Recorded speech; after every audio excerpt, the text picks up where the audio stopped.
Welcome to the Women in Money Cafe podcast. So, we talk about investments, risks, and funds on the podcast all the time, but we've never told you how to figure out what your risk is and what risk you should be taking, and why take any risk in the first place. So, while we're doing this series on pensions, we thought it would be the ideal time to take a proper look at risk.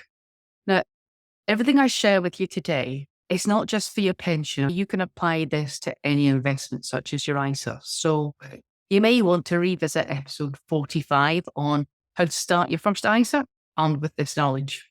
In this episode, I'm going to share with you how I explain risk, and we're going to be covering three key areas for you. So firstly, what is risk?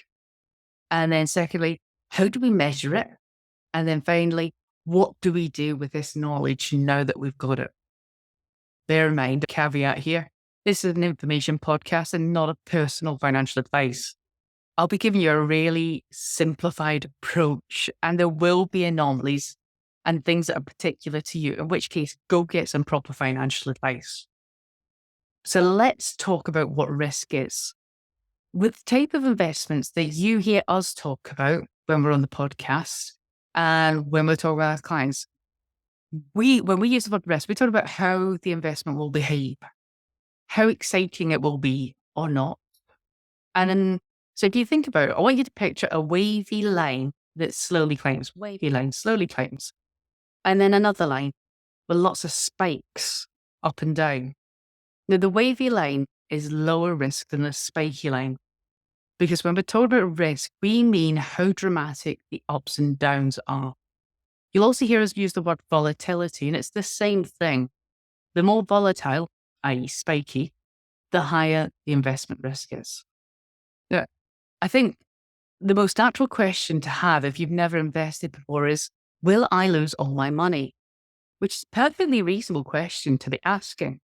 But with the type of investments you hear us regularly talk about, these multi-asset funds or a purpose-built portfolio that we put together for clients, then no. Losing all of your money is not a real risk. Because with this approach, your money is invested in literally hundreds of different companies. For a total loss situation, we would need every company in every country in the world to fail simultaneously, which is basically Armageddon. And quite frankly, if we're in that situation, you've got much bigger concerns than checking how your pension fund is doing. I've heard one advisor say that the best investment then is a shotgun and some water, but let's hope it never comes to that. But see if you're investing in just one kind of thing, or you've got a portfolio where there is no intention or discipline behind it, then there is a real risk of substantial losses that can't be recovered. Another reasonable question to ask is, what if the company goes bust? Let's look at this in terms of pensions firstly. If you're saving into your workplace pension, can you lose your money if the company you work for gets into financial difficulty? No, you can't, because the pension money is ring fenced. So if your employer gets into difficulty, or even the company managing the pension is struggling, they cannot access your money. That if you go and have a quick Google of Robert Maxwell, you'll see that he was the owner of the Mirror newspaper group who did steal all the money from the pension funds. So this was back in the 1990s. Since then, lessons have been learned and legislation has been put in place to protect you. So your money is ring-fenced, and that's to protect you from fraud. Then there's the Financial Services Compensation Scheme, which offers protection should the financial institution you're with get into difficulty. So for banks, if a bank fails, you're protected up to £85,000 per banking license. Now, it's worth noting, some banks share a license. So in that case, the 85,000 would be across the institutions. The Money Saving Expert website's got a handy guide on this. I'm going to put a link to it in the show notes so you can go and check which banks share a license. Then again, your ISA, if the investment company fails, you're protected up to £85,000. Your pension, it's up to 100%.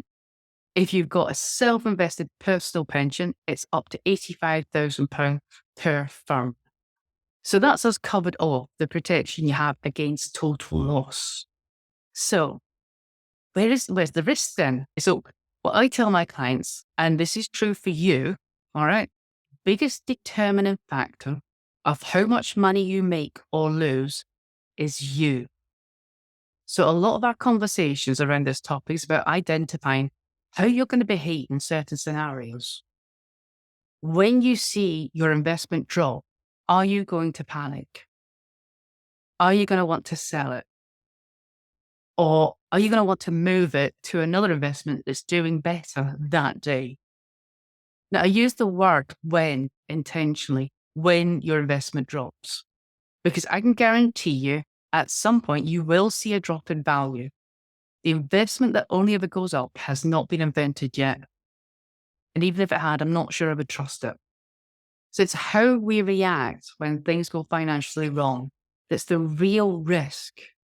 And the great news is you're in charge of that bit. So think about your investment as a journey. Can you cope with it being a bumpy journey without pushing the panic button? Or do you need a gentler start to get some experience under your belt? If you see the money drop, are you going to sell or can you keep your nerve? These are the key questions to be asking yourself. So, got some general concepts there around risk then. And now with regards to how do we turn that into a score? So I'm going to share with you something that I've heard Pete Matthews do, with Pete's permission, by the way. And if you're a Pete junkie, go back and have a listen to episode 75, where Simplify Your Money with Pete. So to get your attitude to risk, we're going to score ourselves on 3 areas. The first one is understanding. The second one is experience. And then the third one is time frame. So an understanding on a scale of 1 to 4, score yourself on how much you feel you know about how investments work. So interest rates, inflation, the stock market, that kind of thing. So if all of those words mean nothing to you and you haven't got a clue, score yourself as a 1. If you're like, I recognize some of those words you just used, I've got a little bit of knowledge, score yourself as a 2. If you're like, I've got a handle on most of this, you're a 3.